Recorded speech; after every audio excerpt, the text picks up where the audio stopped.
something, boys. Gonna hit you with a little, how do you say, tips and tricks. Gonna go Little over guide. a little guide, you could call it. Yeah. Got our springtime bass tackle box. Everything you need to know to get on them, catch some biggins, and have some fun. So we'll go over this in a little bit, but I think first things first is honestly where you're going to be fishing. Yeah. Like if you're in a pond. See, I don't do a lot of lake fishing. I'm more of a pond hopper myself. We don't have a whole lot of lakes around us. I really don't. But in the springtime, obviously, it's the spawning season for largemouth bass. And they come up on shore and all like females will bed, right? They lay their eggs, they're spawning. And they make their beds right along the shoreline, super shallow. I'm not exactly sure why they do it shallow, but it's shallow regardless, right up against the shore. Yeah. So first little tip is what I would say, especially if you're pond hopping, not as much as if you're in a lake, but especially if you're pond, like walking up to the edge. Before you walk up to the edge, I'd send a cast out right where you're going to be sitting, because you walk up on it, you're going to spook it. Yeah, creep up on it. Yeah, you definitely want to creep up, and you definitely want to maybe send a cast out where you're going to be standing at least for a minute or two. Just send a cast out. Make sure there's not a fish sitting under your toes. And yeah, pretty much like situational awareness, you could call it, because they're going to be up on the shore, and you're going to make sure you're casting down shorelines, especially to get the big females. So send a cast out right where you're sitting. So now that the water's finally starting to warm up, they're becoming less lethargic. So they're getting over this wintertime where they weren't eating as much because they were deep water, they were cold, they weren't moving. Water temps are slowly rising now, so they're starting to get more energetic. They're getting more aggressive. So they're gonna be going after that food. They're hungry, right? It was a long winter, so they're getting hungry. They're gonna be more aggressive. So they're more likely to hit these different types of baits, these moving baits, these loud baits, whereas in the wintertime they just wouldn't do that. Yeah, wintertime they're more of a slow moving, easy little lunch type thing. But right when they start spawning, especially the females in early spawn season, they just, whatever you throw at them, they're gonna hate it. Early. Later into the season, they probably start to catch on after being caught 4 or 5 times and realizing, wait a minute, maybe I shouldn't do that. And then that's when I would probably maybe switch the bait up, which we'll go over in a little bit. But yeah, definitely in early spring, the females are rowdy. So are the males. I mean, the males are hungry too, but especially the females, because they're guarding those eggs. Or before they even lay the eggs, they're full of eggs. Yeah, true. So that's the best time you're going to catch a big bass. Big mama. When she's full of eggs, she's going to be hefty. Yeah, that's PB season. And we'll throw up a chart right here showing you, I guess, in the United States. I'm not even sure where there's bass anywhere else in the world. There probably is. There probably is bass in Tokyo. I don't know. But just travel there and yeah, we'll figure it out. Under hunting next picks. video. No, I'm kidding. But we'll throw up a chart so you can see where, in super North America, up, Montana, all those kinds of things in the north regions, all the way down to Florida, and all the different months of the year where the spawn starts and all that. Another, I wouldn't say important thing, but another tip that I have is, for some reason, couldn't tell you why, if you're a bass fisherman, you probably know about it. Springtime, I mean, if your bait isn't, I wouldn't say isn't, but if you're not throwing at least a red/orange bait, you're out of your mind. They are hot. For some reason, and I've not had a lot of luck with these colored baits later in the year, probably around fall time or anything like that. But in the spring, they hit them. That red color just fires them up, and it gets them angry. Couldn't tell you why. Couldn't tell you why at all. No idea. No idea, because 2 months later, 3 months later, throw a red thing at them, they're going to be like, eh. Yeah. So, springtime, spawning season, throw a red thing at them. Especially if you got a super sketchy bass or, a female that's bedded down heavily and you can't get her to bite, throw a different color. And especially in the spawning season and in the spring, throw red. Yeah. Definitely land you a couple more fish. Personal experience, it definitely has. Oh, PB. 100%. My PB was on a red. Matter of fact, what do you think that thing is? Of course, the day he caught his PB, we didn't have the scale. One day. I would guess 6.5. 6.5, maybe. I'm thinking 7 on it. Screw it. We'll throw a picture up of the PB right here. You let us know what size you think this thing is. She was a beaut. She was a beauty, and we didn't have the scale. It was a heartbreaker. Yeah. But One day. Terrible. The only day. Yeah. Didn't think we would need it. No, didn't even think we would, but we did. We did need it. We didn't ever forget it after that, though. Nope, never have forgotten it since. Now we're getting into baits. So this right here is my go-to.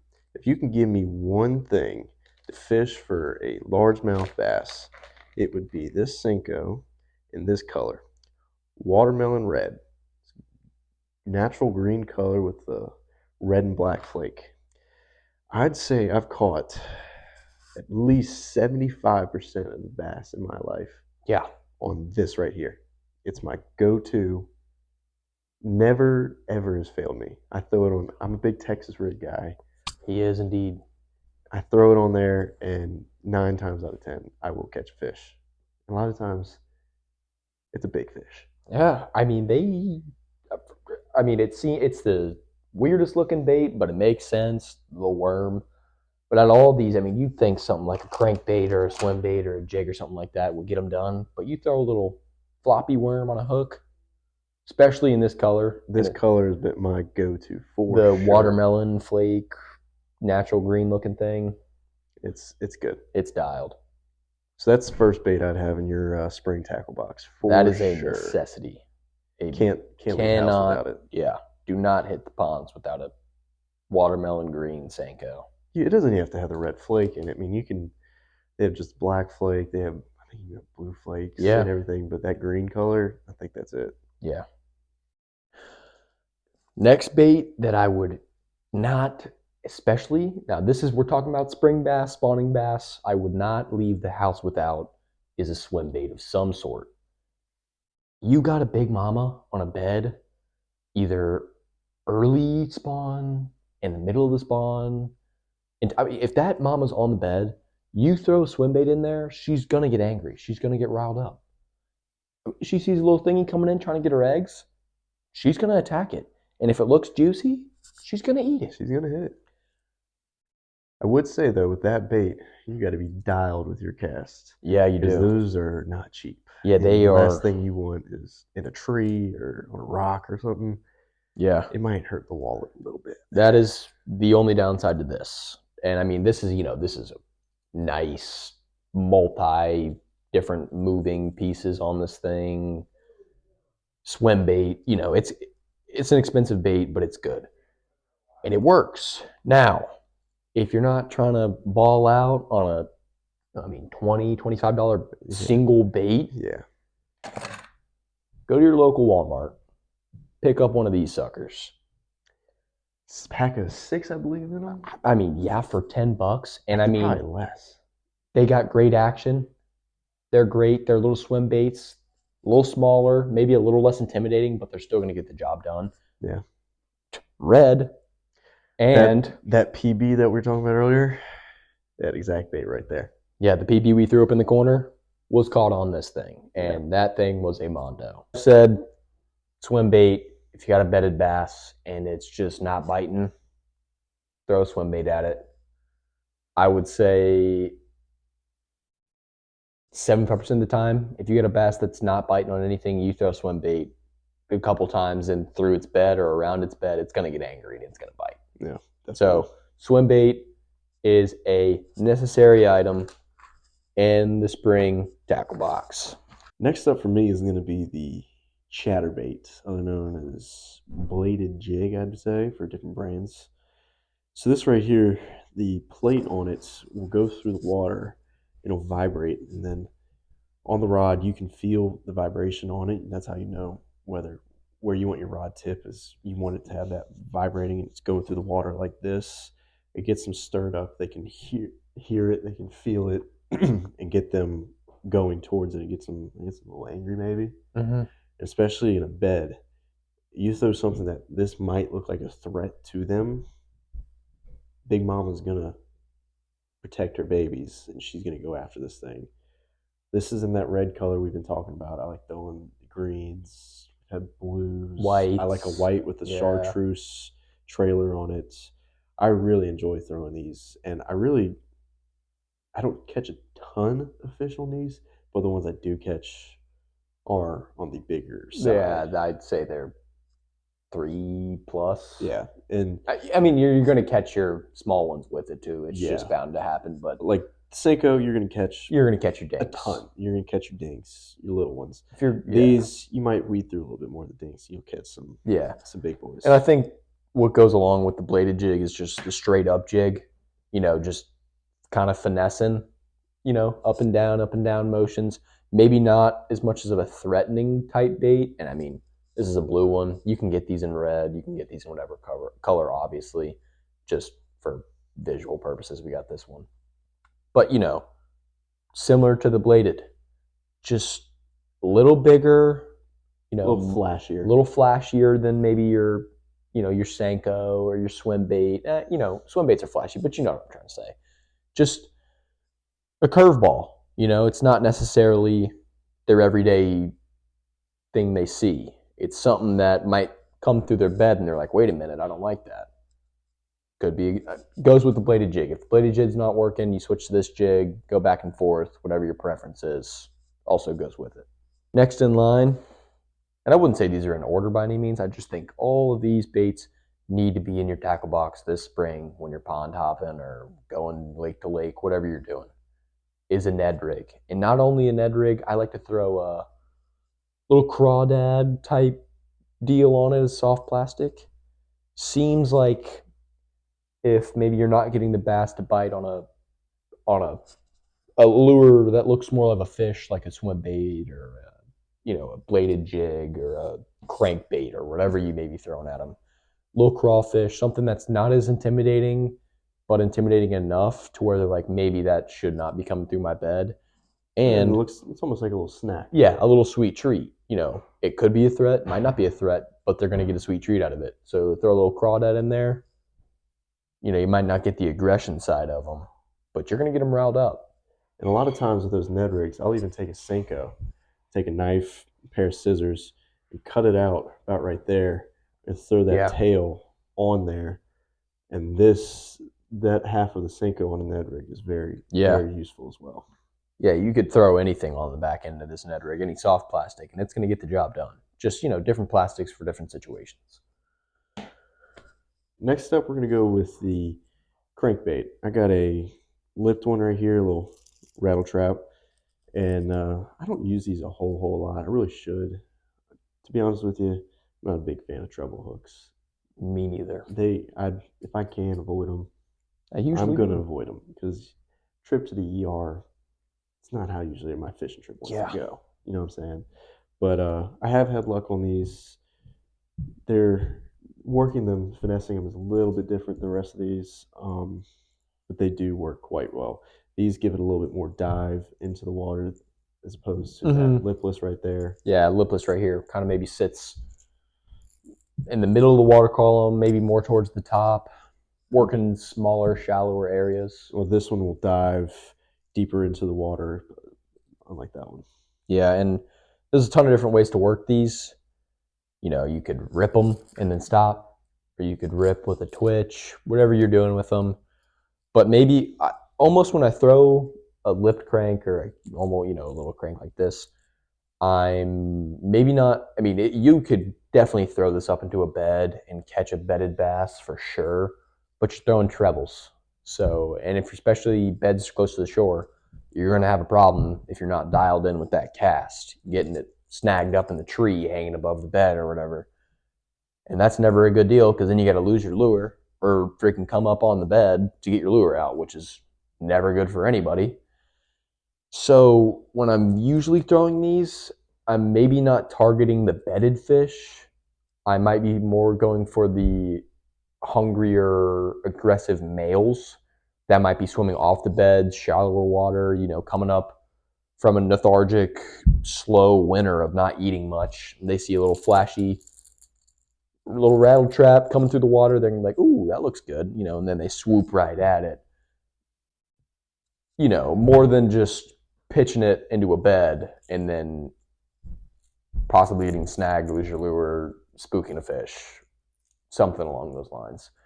Probably more targeted towards the males in the spring.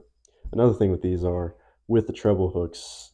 If you fish a lot of grassy ponds, these treble hooks just eat up the grass. You come back and you might have the whole thing covered in grass. And a lot of our ponds we fish have a lot of grass, so we have to use those more weedless options like Texas rig. Yeah, the jigs with that are weedless. This just hooks onto everything. It's almost unfishable in some ponds, which sucks because they are so good.